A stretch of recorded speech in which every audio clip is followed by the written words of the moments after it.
In this video, we are going to talk about the new chapter, that is Indian economy. So as the name of the chapter suggests, that we are going to discuss about the situation of the economy of India, that is our Indian economy. Okay, so let's have a look on the overview of the chapter. See students, under this chapter, we will study about the status of Indian economy, or you can say situation of Indian economy under pre-independence period.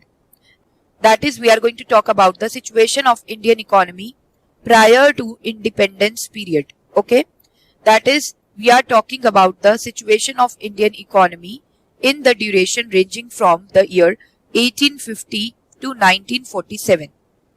Next, we will also talk about the status of Indian economy under post-independence period.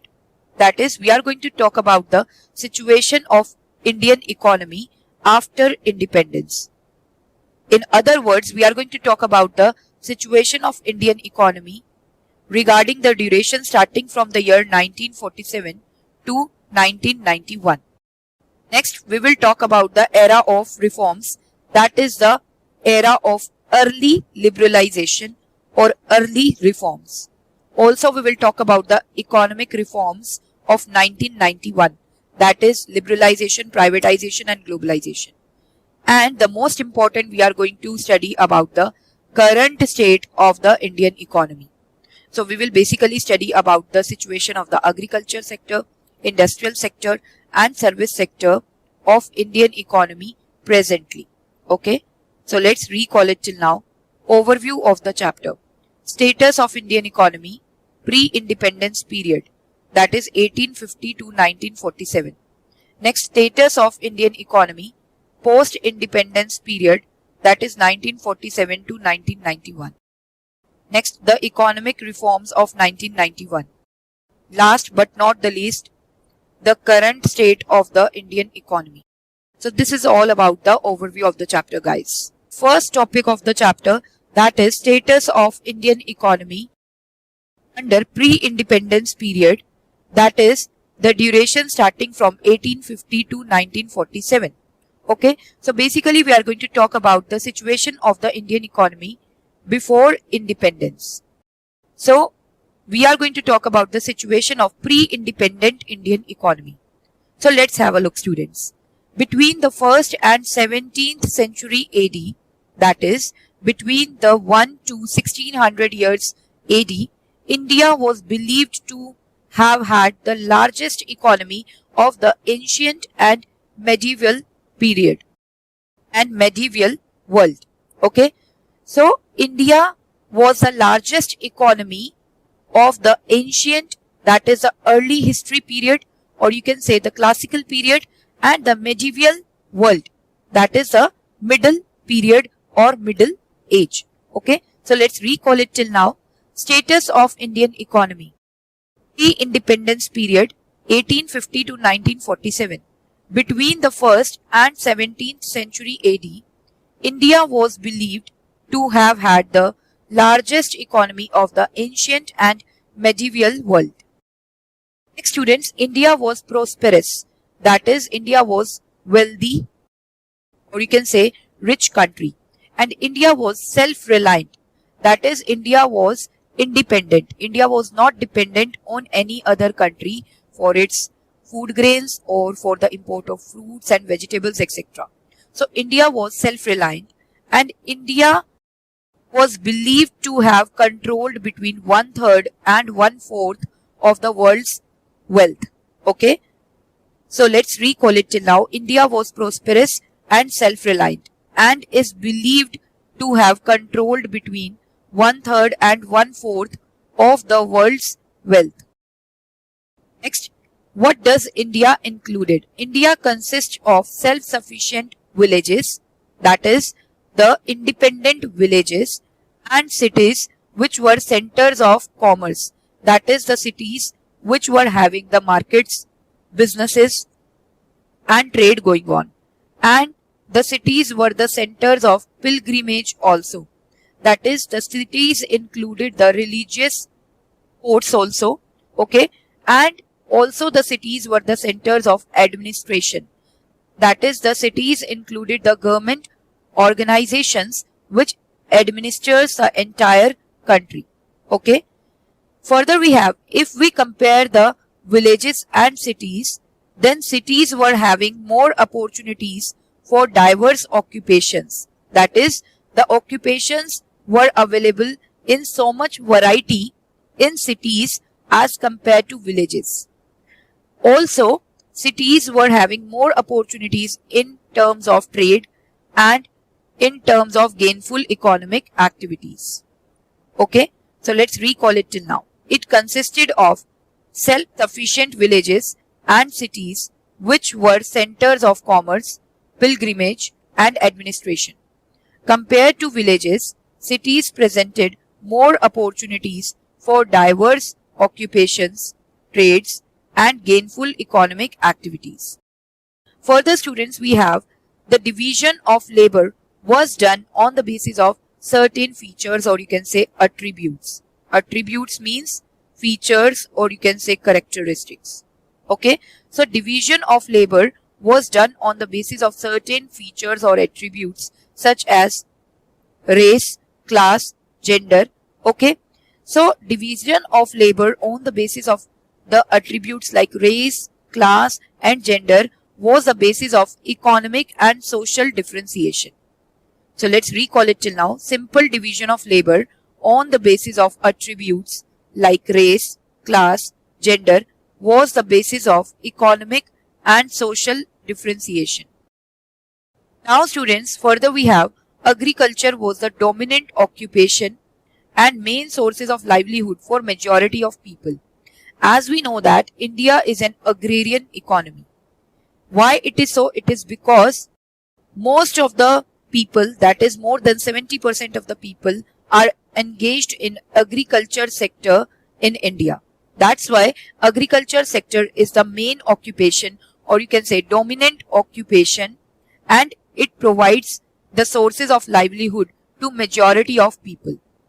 Further students, we have the country had a highly skilled set of artisans, craftsmen who were specialized in producing textiles, handicrafts, etc. So let's recall it till now.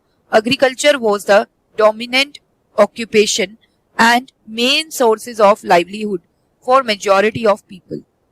The country had a highly skilled set of artisans and craftsmen specialized in producing textiles, handicrafts, etc. Students, now we will talk about the period of British rule, or you can say the time period or duration of British rule or British Raj. Okay, so basically the period of British rule is divided into two sub-periods, and that is the rule of East India Company and British government in India.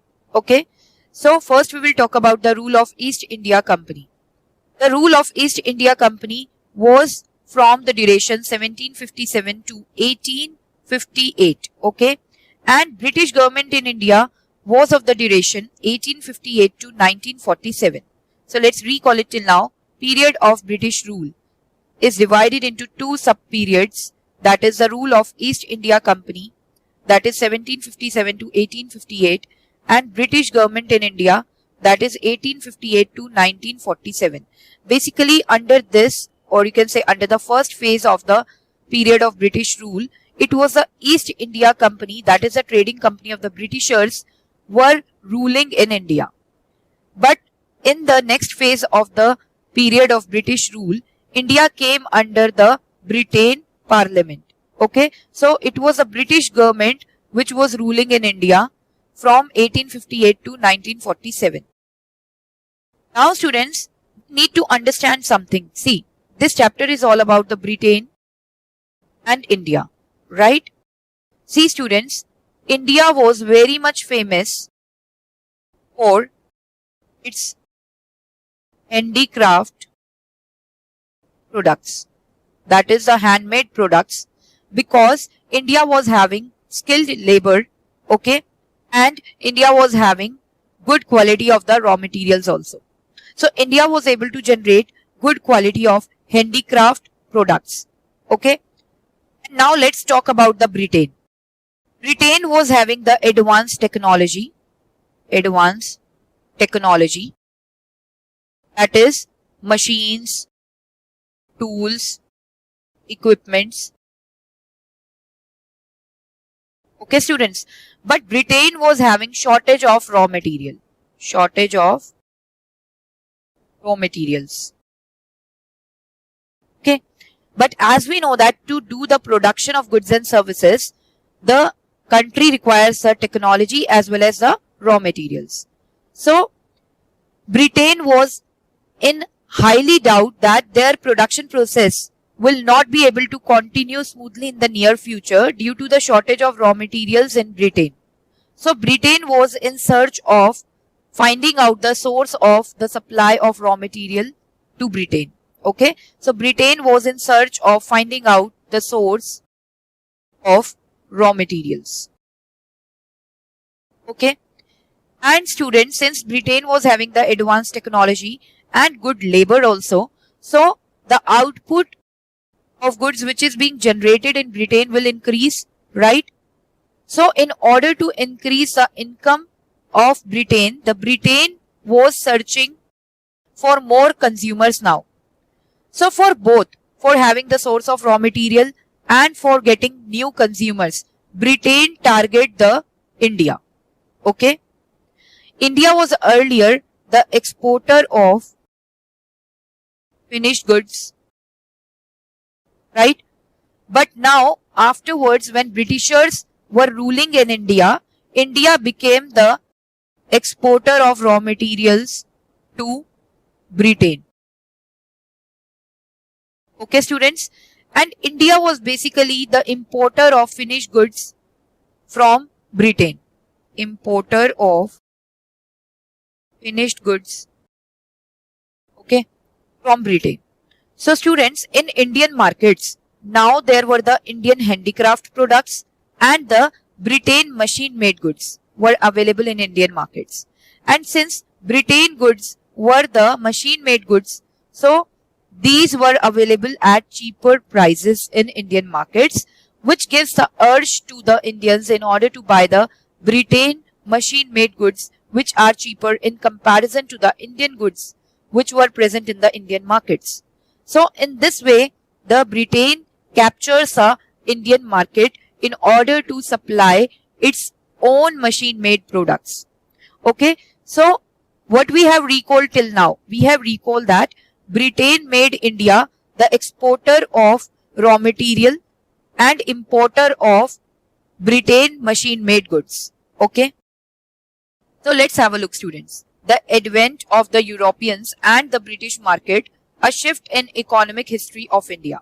Basically, the coming of the Europeans and the British market in the Indian market led to the shift in economic history of India. It basically affects the India economically. See students, during the later half of 18th century, the manufacturing capabilities of Britain increased manyfold. That is, the abilities of Britain to manufacture the goods increases by multiple times, and consequently it arises the need to increase raw material supply as well as to find the markets for finished goods. This led to virtual reversal of the nature of India's foreign trade from an exporter of manufacturer goods to export of raw materials to Britain. So let's recall it till now. The advent of the Europeans and the British market, a shift in economic history of India. During the later half of 18th century, the manufacturing capabilities of Britain increased manyfold, and consequently it arises the need to increase raw material supply as well as to find markets for finished goods. This leads to virtual reversal of the nature of Indian foreign trade from an exporter of manufacturer goods to export of raw materials. Next students, the Britishers followed the discriminatory tariff policy. Now what was discriminatory tariff policy? Under discriminatory tariff policy, the tariff rates were charged at a higher rate in case India exports its finished goods in foreign markets. And lower tariff rates were kept if India exports raw materials to Britain. And again, lower, or you can say nil tariff rates were charged if Britain was exporting its machine made products in India. Okay. So here you can see that there was a partiality done between India and Britain on the ground of tariff rates charged on the products of India and Britain. Right? Students, here we need to note that why the tariff rates on finished goods, or you can say Indian handicraft goods, were higher if India was exporting its finished goods or handicraft goods in foreign market. It was done by the Britishers so that the price of Indian handicraft goods increases in the foreign market, which will ultimately lead to decline in demand of Indian handicraft goods in the foreign market. Okay. And now students, we will talk about the demand of Indian handicraft goods in the Indian market. See students, as I already told you, in the Indian market, now there were two types of goods. First, Indian handicraft goods, and the next one were British machine made goods. Since the Britain goods, or you can say the British goods, were machine made, so they were available at cheaper prices in Indian markets as compared to Indian handicraft goods. So Indians were now purchasing the Britain machine made goods rather than Indian handicraft goods. So the demand for Indian handicraft goods reduces in the domestic market also, and the industries that were dealing in Indian handicraft goods suffered from huge losses due to decrease in demand of Indian handicraft goods in the foreign market as well as in the domestic market. So they shut down their industries, which is called deindustrialization of Indian handicraft industries. Deindustrialization of Indian handicraft industries means shutting down of Indian handicraft industries. So let's recall it till now. Discriminatory tariff policy was used by Britishers, which leads to deindustrialization of Indian handicraft industries. Now students, we will talk about the impacts of deindustrialization of Indian handicraft industries. Now due to deindustrialization of Indian handicraft industries, most of the people were lost their jobs, or most of the people were lost their work, right? So their source of livelihood was no longer more with them. So deindustrialization of Indian handicraft industries created large scale unemployment. That is, it created rampant unemployment in the economy, and it basically leads to absence of alternative sources of employment. Okay, this basically forced the people to move towards the agriculture sector for their livelihood, or you can say for earning in order to support their livelihood. Okay. So in other words, we can say that deindustrialization of Indian handicraft industries led to large scale unemployment, and there was absence of alternate sources of employment in the economy, which forces the people to move into the agriculture sector, and it basically increases the disguised unemployment in the agriculture sector also. So let's recall it till now. Impact: large scale unemployment and absence of alternate sources of employment forced many to depend upon agriculture for their livelihood. Now students, since most of the people were now forcing to move towards the agriculture sector, so it basically increases the pressure on land. Since there was increased pressure on land, it caused the subdivision and fragmentation of land holdings. That is, division of land holdings into smaller pieces, and those pieces were scattered. This is called fragmentation of land holdings. And most of the people were now doing subsistence farming only. That is, they were producing the crops, or you can say they were engaged in farming of the food grains so that they can use the food grains at their home only.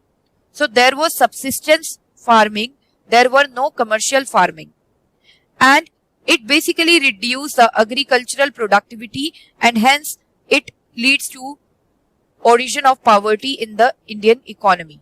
Since with the increase in agricultural productivity, the income of the agriculture sector also reduces. In other words, the people who are dependent on the agriculture sector for their income will be in poor state now. Okay, so let's recall it till now. The increased pressure on land caused subdivision and fragmentation of land holdings, subsistence farming, reduced agricultural productivity and poverty. Next students, the survival of domestic industries were very difficult now. It was because of the cheaper imports of machine-made goods from Britain, right? Because with the cheaper imports of machine-made goods from Britain, Indian people were now demanding the cheaper imports of machine-made goods from Britain. Okay, they were not demanding the domestic goods.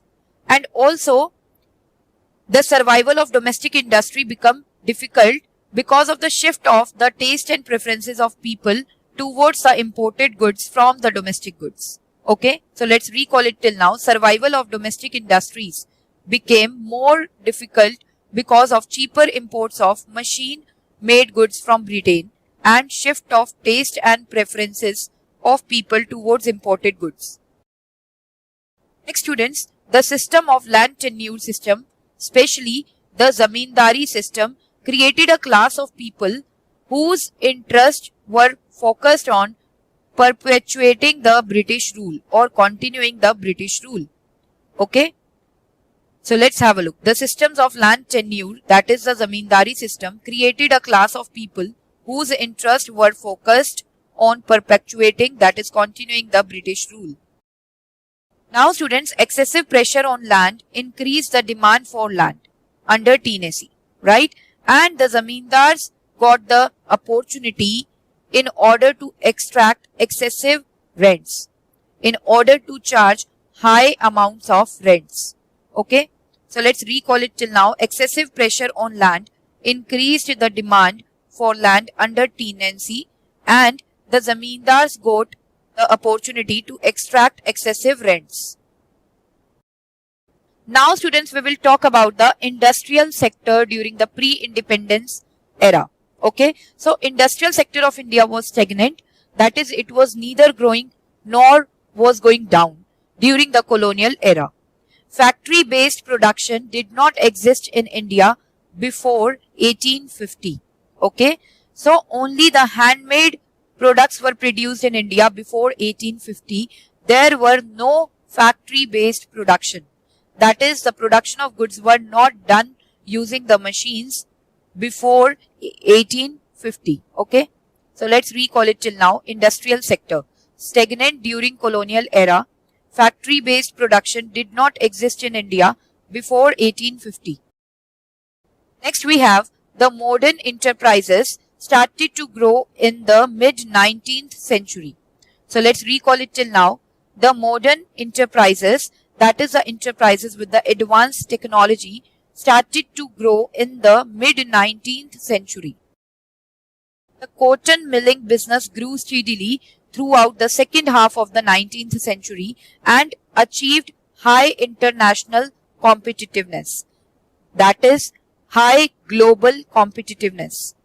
So let's recall it till now. The cotton milling business grew steadily throughout the second half of the 19th century and achieved high international competitiveness. The cotton mill industry in India had 9 million spindles. Now what is spindles? Spindles are basically the devices used to create yarn from cotton or wool or any fiber. Okay, so the cotton mill industry in India had 9 million spindles in the 1930s, which placed India in the 5th position in the overall world, or you can say 5th position globally in terms of number of spindles. So let's have a look. The cotton mill industry in India had 9 million spindles in the 1930s, which placed India in the fifth position globally in terms of number of spindles. Jute mills also expanded rapidly in and around Calcutta due to rising global demand for ropes and other products which were made up of jute. Indian jute occupied a large share of the international market by the late 19th century. So let's recall it till now. Jute mills also expanded rapidly in and around Calcutta due to rising global demand for ropes and other products. Indian jute occupied a large share of the international market by the late 19th century. Now students, at the end of 19th century, the Indian jute mill industry was largest in the world in terms of the amount of raw jute consumed in production. Okay, so let's have a look. At the end of 19th century, the Indian jute mill industry was the largest in the world in terms of the amount of raw jute consumed in production, or you can say amount of raw jute used in production. Brewing is basically the process of creating beer or any alcoholic product. Paper milling, leather making and matches and rice milling industries also developed during the century. So let's recall it till now. Brewing, paper milling, leather making, matches and rice milling industries also developed during the century. Heavy industries such as iron industry, that is the industries which require the huge amount of capital, were also established or set up as early as 1814 by British capital. Okay, India's iron industry was ranked 8th in the world in terms of output in the year 1930. So let's recall it till now. Heavy industries such as the iron industry were also established as early as 1814 by British capital. India's iron industry was ranked 8th in the world in terms of output in 1930. Now students, there were some industries which reached global standards, or you can say which reached international standards by the beginning of the 20th century. Just before Great Depression, India was ranked 12th largest industrialized country measured by the value of manufactured products. So let's recall it till now. Some industries even reached global standards by the beginning of the 20th century. Just before Great Depression, India was ranked 12th largest industrialized country measured by value of manufactured products. India's industrial growth was insufficient in order to bring the transformation in economic structure. The share of NDP of the manufacturing sector, excluding small-scale and cottage industries, had barely reached 7% even in 1946. So let's have a look. India's industrial growth was insufficient to bring in transformation in economic structure. The share of NDP of the manufacturing sector, that is the domestic income of the manufacturing sector, excluding small-scale and cottage industries, had barely reached 7% even in 1946. The share of factory employment in India was very small. It was basically 0.4% of the total population in 1900 and 1.4% in 1941. So let's recall it till now. The share of factory employment in India was also small. It was 0.4% of the total population in 1900 and 1.4% in 1941. Talk about the Indian economy post-independence. Okay, so basically we are going to talk about the status or situation of Indian economy after India got independence. So basically we are going to talk about the situation of Indian economy in post-independence period, that is the period starting from 1947 to 1991. Okay, so let's have a look. Indian economy post-independence 1947 to 1991. Indian economy post-independence 1947 to 1991. See students, during independence, the literacy rate was low. Also, there was low life expectancy and there was poverty in income terms as well as in human resources. Basically, the literacy rate was 18% and life expectancy was only 32 years and poverty was seen in income terms, that is in financial terms, as well as in human resources. That is, there were no skilled human resources present in the Indian economy during independence. So let's have a look. Indian economy post-independence 1947 to 1991. During independence, literacy rate is 18%, life expectancy is 32 years in 1951. Poverty was in income terms as well as human resources. So students, India opted the Nehruvian model of development. It was basically implemented in India during the leadership of our first Prime Minister of India, that is Jawaharlal Nehru ji. Okay. So this model was implemented from 1947 to 1964.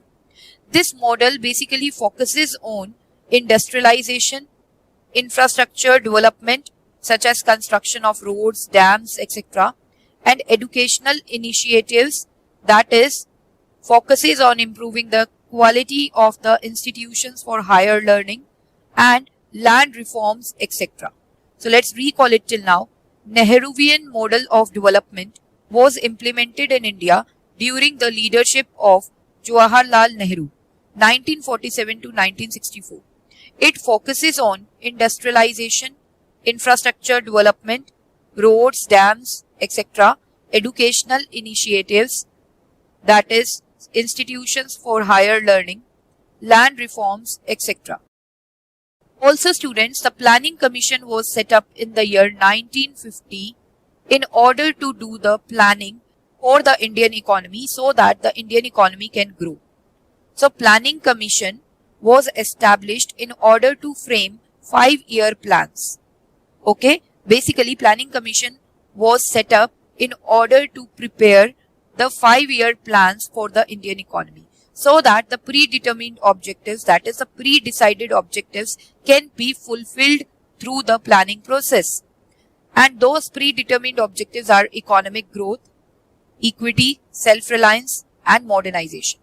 So basically, we Indians wanted to grow our economy at a high rate and to bring equity in the economy, that is to reduce the inequalities of income and wealth in the economy. Next, we wanted to become self-reliant, that is we wanted to become independent. We do not want to become dependent on any country. Okay. Next, we want to modernize our economy, that is we want to use the advanced methods of production, advanced machines, tools and equipments during the production of goods and services. Okay. So let's recall it till now. The Planning Commission was established to frame 5-year plans for predetermined objectives, and those are economic growth, equity, self-reliance, modernization. Next students, IPR 1948 was also implemented. Okay. Now what is this IPR? IPR stands for Industrial Policy Resolution. It was basically focusing on expanding the role of the public sector in order to grow the industrial sector of the country. Okay. Or you can say it focuses on increasing the role of the government in order to grow the industrial sector, or you can say industrial sector of India.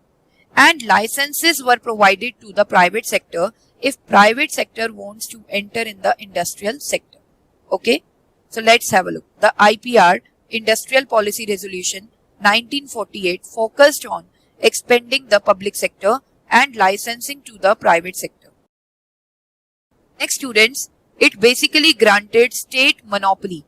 That is, it granted the monopoly to the government to act in strategic areas such as atomic energy, arms, ammunition, railways. That is, the government only can come for providing the services related to atomic energy, arms, ammunition and railways. In these areas where the state monopoly is provided to the government, the private sector cannot come. The entry of the private sector in these areas are blocked. Okay. And special treatment was provided to SSIs, that is small scale industries, and cottage industries and village republics. Okay. So one of the example of providing special privilege to the small scale industries was tax rebates. Okay. Providing the subsidies to small scale industries, and there were certain products which were reserved for production by small scale industries only. Those products which were reserved for production by small scale industries only, those products cannot be prepared by the large scale industries. Okay. So let's have a look. It granted state monopoly for strategic areas like atomic energy, arms, ammunition, and railways. Special treatment was provided to small scale industries, cottage industry, and village republic. Next, students, we will talk about the policies in 1950s were guided by two economic philosophies. Okay. So we are going to talk about the two economic philosophies on which the policies which were framed in 1950s were guided or were based. So it was based on Prime Minister's vision to build a socialistic society with heavy emphasis on industrial sector. Okay. And next, it was based on Gandhian philosophy of small scale and cottage industry and village republics. So it was basically the views of the Gandhiji that if we will develop our small scale cottage industries, then the overall economy will develop. Okay. If we want to develop the entire country, then we need to focus on developing the small scale and cottage industries. Okay. And Prime Minister's vision was to set a socialistic society, that is to set a society where all the means of production are owned, controlled and managed by the government, and heavy emphasis should be put on the industrial sector. That is, we should focus on growing our industrial sector so that our economy can grow. So let's have a look. The policies in 1950s were guided by two economic philosophies. First, Prime Minister vision to build a socialistic society with heavy emphasis on industrial sector. The Gandhian philosophy of small scale and cottage industry and village republics. Undue priority was given to public sector, which lead to slow growth of private enterprises. Right? Private investments were discouraged and had long-lasting negative consequences for industrial growth. Okay, so no one was providing any importance or no one was providing any encouragement to the private enterprises to enter in the industrial sector, okay, or to enter in the market. So the public sector was provided undue importance, but private sector was not provided any encouragement to come in the industrial sector. So private investments were discouraged. Okay, and it had a long-lasting negative consequences, and it had a long-lasting adverse consequences or adverse effects for the industrial growth. Okay, so let's have a look. Undue priority for public sector lead to slow growth of private enterprises. Private investments are discouraged and had long-lasting negative consequences for industrial growth. India followed an open foreign investment policy and open trade policy till late 1950s. Now, what is open foreign investment policy and open trade policy? These are basically policies which do not include any barriers regarding trade or any barriers regarding foreign investment. Okay, so India was following an open foreign investment policy as well as open trade policy till late 1950s. Okay, so because of no tariff and non-tariff barriers in the economy, the BOP was facing the crisis. Okay, because there was increase in the imports of goods and services in the economy and there was decrease in the exports of goods and services in the economy. So our BOP was in crisis situation. Okay, because of no barriers over the imports of goods and services, the Indian people were importing the goods and services to the large extent, which leads to increase in imports of India and decrease in exports of India, which lead to crisis in BOP. Okay, so let's recall it till now. India followed an open foreign investment policy and open trade policy till late 1950s. BOP crisis emerged, causing concerns regarding depletion of foreign exchange reserves. So as we know that whenever BOP crisis is there are issues which might arise due to depletion of foreign reserves in the economy, due to depletion of foreign exchange reserves in the economy, because we require the foreign exchange reserves in order to make the payments for the imported goods and services.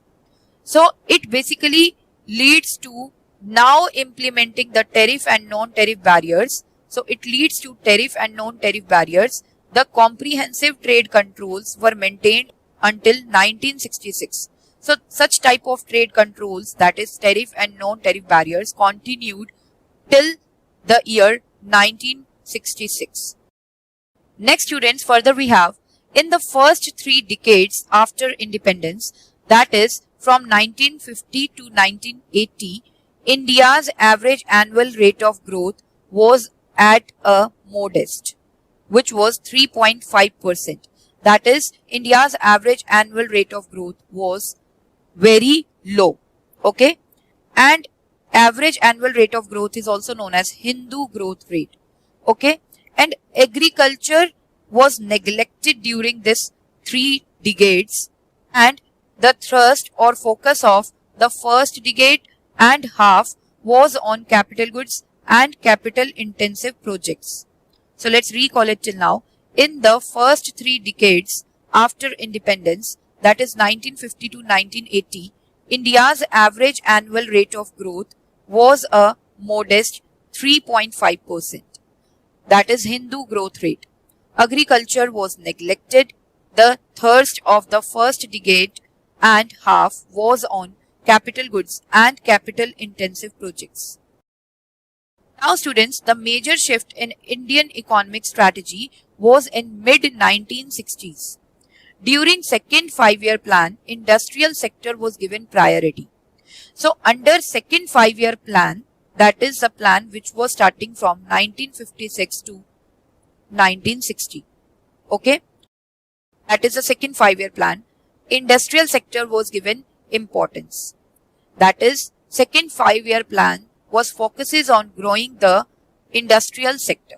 Okay, and the expenditure on agriculture sector was reduced. So let's have a look.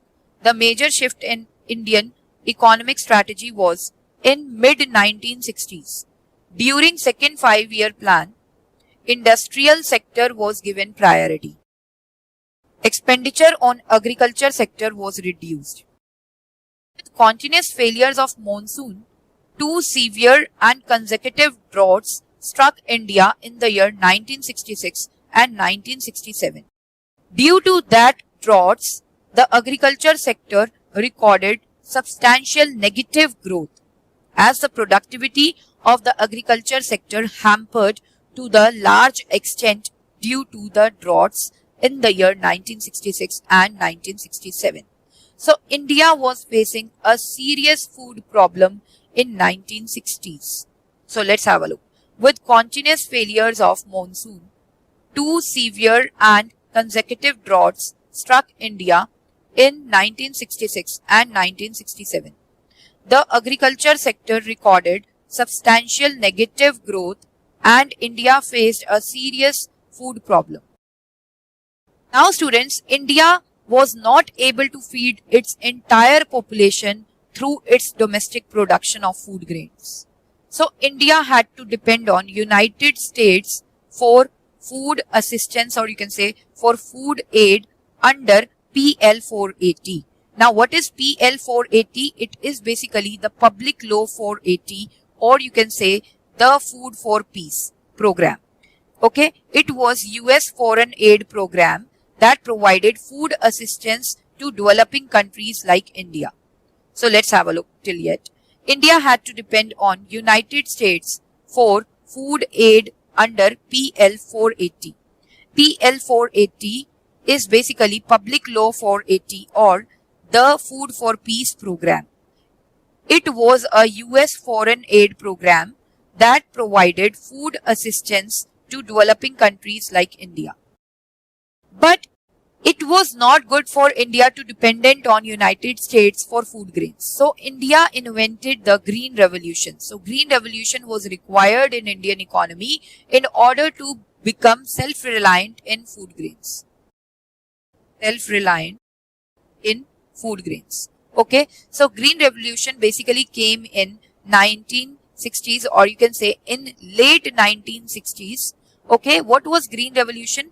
Green Revolution was increase in production of food grains, mainly wheat and rice, due to use of scientific techniques such as high yielding variety seeds. Okay, HYVS stands for high yielding variety seeds, chemical fertilizers, and pesticides. Okay, so Green Revolution was increase in production of food grains, mainly wheat and rice, due to use of HYV seeds, chemical fertilizers and pesticides on Indian farms. So with Green Revolution, in Indian economy, there was surplus of food grains now. Okay, and now the Indian economy could have export those food generated on Indian farmlands. So Green Revolution was required in Indian economy in 1960s. Now, so Green Revolution was one of the agricultural policy used by India, right? So India drastically changed its agricultural policies. Now the government of India introduced extra stringent, that is extra strict administrative controls on both trade and industrial licensing, and launched a wave of nationalization. Okay. So government was making changes in the industrial sector also and service sector also, along with the agricultural sector. So the government introduced extra strict control measures or extra strict administrative controls both on trade and industrial licensing, and launched a wave of nationalization. So let's recall it till now. While India drastically changed its agricultural policies, the government introduced extra stringent administrative controls on both trade and industrial licensing, and launched a wave of nationalization. The government basically nationalized 14 commercial banks in the year 1969 and followed it up with nationalizing another 6 in the year 1980. Okay, so let's have a look. The government nationalized 14 banks in 1969 and then followed it up with nationalizing another 6 in 1980. Next, students, the economic performance during the period 1965 to 81 was at the worst. It is because there was decline in productivity in the Indian economy. There were 3 wars which led to negative effects on the productivity in the Indian economy. Okay, 3 wars were taken place in the year 1962, 1965 and 1971. Major droughts also occurred in the year 1966 and 1967, as we have already discussed. That also reduces the productivity in the economy. Next, there was oil shocks, that is sudden increase in price of oil in the year 1973 and 1979. Okay, so all of this would have led to economic performance deteriorated during the period 1965 to 81. So let's have a look. The economic performance during the period 1965 to 81 is the worst in independent India's history, because there were decline in productivity. 3 wars were there in the year 1962, 1965 and 1971. Major droughts were there which occurred in the year 1966 and 1967. Oil shocks were there in the year 1973 and 1979. Many government policies aimed at equitable distribution of income and wealth, and the government policies were able to attain their aim by implementing the Monopolies and Restrictive Trade Practices Act 1969. So basically this MRTP Act aimed at regulating large firms with large market power. Okay. So this act prevents large firms to take any unfair measures or any unfair steps in the market. Okay.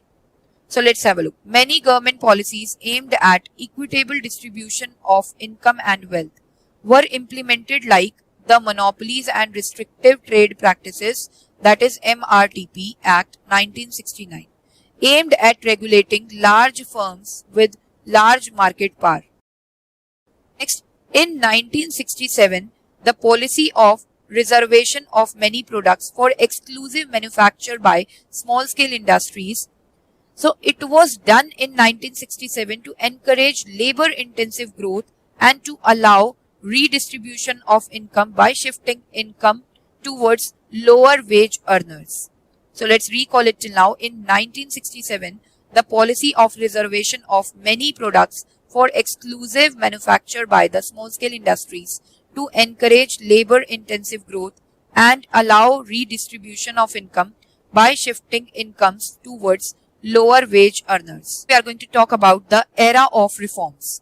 Okay, so basically students, the seeds of early liberalization and reforms were sown during the 1980s, especially after the year 1985.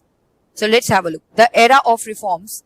The seeds of early liberalization and reforms were sown during the 1980s, especially after 1985. Hello my dear students, so I would like to capture your attention just for a minute. I hope कि जो video आप देख रहे थे वो आपको अच्छे से क्लियर हो गई होगी, जो टॉपिक था वीडियो में वो आपको अच्छे से क्लियर हो गया होगा और आपकी जो भी एक्सपेक्टेशंस है वो फुलफिल हो गई होंगी. तो यहाँ पर मैं आपको इन्फॉर्म करना चाहती हूँ कि आप जिन भी रेस्पेक्टिव एग्जाम्स के लिए प्रिपरेशन कर रहे हैं उसके लिए हमारे पेड कोर्सेज भी अवेलेबल हैं. आप हमारी वेबसाइट को विजिट कर सकते हैं to see the exclusive features of our paid courses, and our website is www.escholars.in. So चलिए वीडियो को कंटिन्यू कर लीजिए. Thank you so much for providing your precious time. In early 1980s, efforts were undertaken to bring price stability through the combination of tight monetary policy and fiscal moderation, and a few structural reforms. Okay. Now, what do you mean by structural reforms? Some long-term changes made in the economy is called structural reforms. So, these initiatives which were done between the time period 1981 to 1989 referred to as early liberalization or reforms by stealth. Okay. So, students, as we know that the RBI uses the monetary policy and the government uses the fiscal policy, or you can say fiscal moderation, in order to bring the price stability in the economy. So in the early 1980s, whatever efforts were undertaken to bring price stability through a combination of monetary policy or tight monetary policy and fiscal moderation, and a few structural reforms were made during the time period 1981 to 1989, was called early liberalization or reforms by stealth. So let's have a look. In early 1980s, efforts were undertaken to bring price stability through a combination of tight monetary policy and fiscal moderation, and a few structural reforms. These initiatives spanning 1981 to 1989 referred to early liberalization or reforms by stealth. It basically focused on an inward-oriented trade and investment practices. That is, it focuses on having trade practices and investment practices that will protect the domestic industries. Next, average annual growth rate of GDP under the sixth plan period, that is from 1980 to 1985, was 5.7%, whereas the average annual growth rate of GDP under the seventh plan period, that is from 1985 to 1990, was 5.8%. Okay. So let's have a look. It focused on inward-oriented trade and investment practices. The average annual growth rate of GDP under sixth plan period, that is 1980 to 1985, was 5.7%, whereas under seventh plan period, that is 1985 to 1990, was 5.8%. Now students, the early reforms of 1980s broadly covered three areas, and those were industry, trade and taxation. So let's have a look. The early reforms of 1980s broadly covered three areas, that is industry, trade and taxation. Now students, further we have, in the year 1985, delicensing of 25 broad categories of industries was done. Basically, in the year 1985, 25 broad categories of industries were kept out of the licensing requirement. Okay. This was later extended to many industries. So let's have a look. In 1985, delicensing of 25 broad categories of industries was done. This was later extended to many countries. Further students, the facility of broad banding was given to industry groups. Now what is the facility of broad banding? It means that industry groups are allowed to keep the flexibility and they can do the rapid changes in their product mix without taking a fresh license from the government. Okay, so let's have a look. The facility of broad banding was accorded for industry groups to allow flexibility and rapid changes in their product mix without going for fresh licensing. In 1985 to 1986, the asset limit above which firms are subject to MRTP regulations was raised from 20 crore to 100 crores.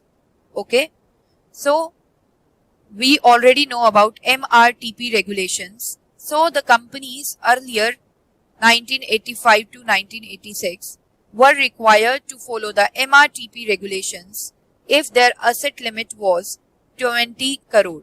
But now the asset limit for the firms that will subject to follow the MRTP regulations were raised to 100 crore. Okay. So this was one of the relaxation made to the firms in order to fulfill the MRTP regulations. So let's recall it till now. In 1985 to 86, the asset limit above which firms are subject to MRTP regulations was raised from 20 crore to 100 crore. Earlier students, the multi-point excise duties were levied. But later on, the multi-point excise duties were converted into a modified value added tax. Okay, which is represented by MOD-VAT, which significantly reduces the taxation on inputs, that is the taxation on raw materials and associated distortions. So let's recall it. The multi-point excise duties were converted into a modified value added, that is MOD-VAT tax, which significantly reduced the taxation on inputs and associated distortions. Now students, the SEBI was established, or you can say the SEBI was set up. Okay. Now what does SEBI? SEBI stands for Securities and Exchange Board of India. It was basically set up on 12th April 1988 through a resolution of Government of India. And it was set up as a non-statutory body. Okay. So let's have a look. Establishment of SEBI, that is Securities and Exchange Board of India, as a non-statutory body on 12 April 1988 through a resolution of Government of India. Also students, the Open General License, that is OGL list, was steadily expanded, and the number of capital goods items included in the OGL list expanded steadily, reaching 1329 in April 1990. Okay. So what is the Open General License list? It is basically the list of those industries which are exempt from taking the license from the government. Okay. So the Open General License list involves the names of those industries which can start the industry, expand the industry or diversify the industry without taking license from the government. Okay. And the number of capital goods items included in OGL list was increased, reaching 1329 in April 1990. So let's recall it till now. The Open General License, that is OGL list, was steadily expanded. The number of capital goods items included in the OGL list expanded, steadily reaching 1329 in April 1990. Also students, several export incentives such as export subsidies were introduced and increased, or you can say expanded. So let's have a look. Several export incentives were introduced and expanded. The exchange rate, or you can say the foreign exchange rate, was set at a realistic level which would help in increasing the exports of the country and reducing the pressure on foreign exchange reserves needed for imports. So let's have a look. The exchange rate was set at a realistic level which helped expand exports and in turn reduced pressure on forex needed for imports. Next, the price and distribution controls on cement and aluminium were entirely abolished or entirely eliminated. The budget for 1986 introduced policies of cutting taxes further and liberalizing the imports and reducing the tariffs on imported goods. So let's have a look. Price and distribution controls on cement and aluminium were entirely abolished. The budget for 1986 introduced policies of cutting taxes further, liberalizing imports, and reduced tariffs. However, the growth performance of the economy was affected adversely due to structural inadequacies and distortion. So let's have a look. However, the growth performance of the economy was affected adversely due to structural inadequacies and distortion. Next, due to excessive government controls and public sector reservations in certain industries, there is less incentive for the private sector to invest in the market. So the private sector investments were exhibited, or you can say were reduced due to excessive government controls and public sector reservations. So let's recall it till now. The private sector investments were inhibited due to excessive government controls, public sector reservations. Next, also due to reservation of goods to small scale sector or small scale industries, as well as excessive price and distribution controls, the private sector was discouraged for making investments. So let's have a look. Also due to reservation of goods to small scale sector as well as excessive price and distribution controls, the private sector was discouraged from making investments. Now students, we have the public sector, which lead the manufacturing and service sector, was facing difficulties continuously due to inefficiency government controls and bureaucratic procedures. Okay, like red tapeism. Despite of the fact that public sector is big in size and it enjoys monopoly in certain areas, but still its performance is not far satisfactory. The public sector do not able to create good amount of revenue. So let's recall it till now. The public sector, which led the manufacturing and service sectors, was facing difficulties continuously by inefficiency government controls and bureaucratic procedures. Despite of the fact that public sector is big in size and enjoyed monopoly in certain areas, their performance was not satisfactory. The MRTP had many restrictive conditions, creating barriers for entry, diversification and expansion for large industrial houses. So indirectly, MRTP creates the barriers for entry, diversification and expansion for large industrial houses. So let's have a look. The MRTP had many restrictive conditions, creating barriers for entry, diversification and expansion for large industrial houses. For protecting domestic industries, import controls are levied by the importing country in the form of tariffs, quotas and quantitative restrictions. Okay, and there is no permission given to foreign investments. So foreign investments are not allowed. So, for protecting domestic industries, import controls in the form of tariffs, quotas, and quantitative restrictions were levied. Foreign investments were not allowed.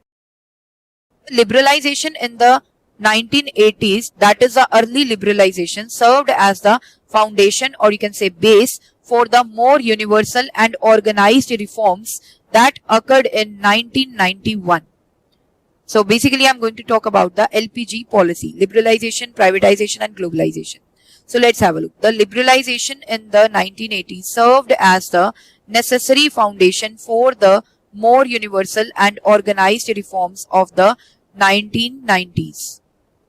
Now students, we will talk about the economic reforms of 1991.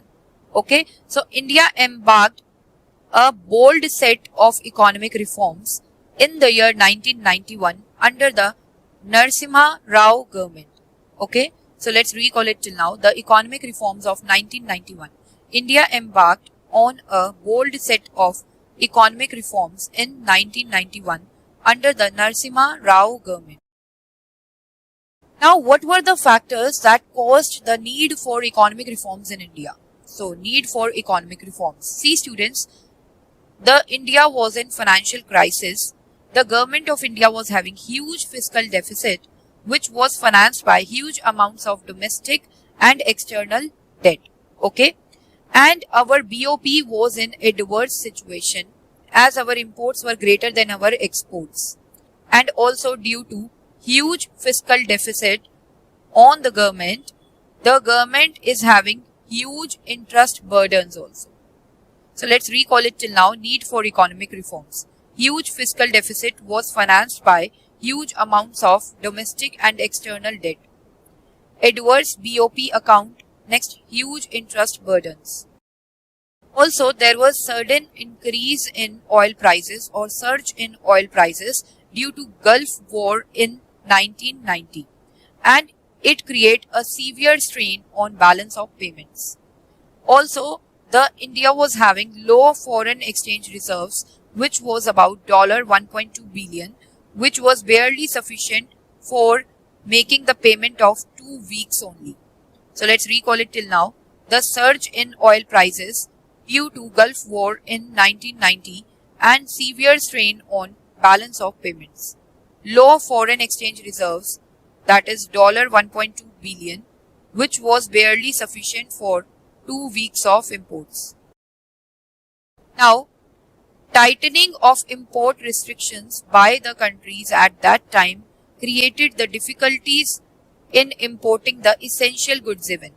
So let's recall it till now. Tightening of import restrictions leading to difficulties in importing essential goods. Now students, due to the adverse situation or due to adverse financial situation, India approached IMF, that is International Monetary Fund, for availing the loan of $7 billion. But IMF agreed to provide loan only on one condition. IMF wanted India to become an open economy from the closed economy.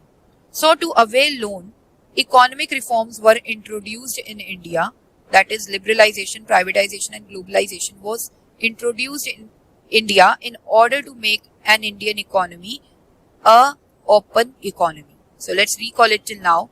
Due to adverse situation, India approached IMF for loan of $7 billion. Then IMF agreed to provide loan on a condition, that is to make India an open economy. So to avail loan, economic reforms were introduced.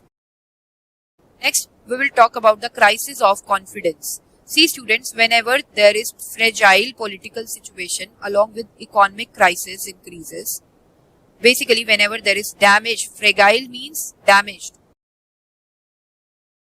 political situation along with economic crisis occur in the economy, then it leads to crisis of confidence.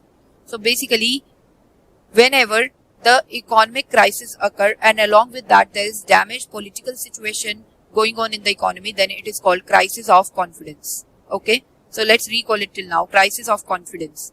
The fragile political situation along with economic crisis increases, which is called crisis of confidence. Now students, we will talk about economic reforms in details. See, economic reforms introduced in India in the year 1991. Basically, liberalization, privatization and globalization were the elements, or you can say the components of economic reforms. Okay? So let's recall it till now, economic reforms. Economic reforms introduced in India in the year 1991. Liberalization, privatization and globalization are basically the elements of economic reforms. Economic reforms also refers to NEP, that is National Economic Policy. Now students, we will talk about the objectives of economic reforms. So objectives of economic reforms was to convert highly controlled economy, that is a socialistic economy, into market friendly or market oriented economy. Okay. So the objective of economic reforms is to convert highly controlled economy into market friendly or market oriented economy. Also, the objective of economic growth is to bring macroeconomic stabilization by reduction in fiscal deficit. So let's recall it till now. Objectives of economic reforms: to convert highly controlled economy into market friendly or market oriented economy. Macroeconomic stabilization by reduction in fiscal deficit. Now students, we will talk about the NEP policies.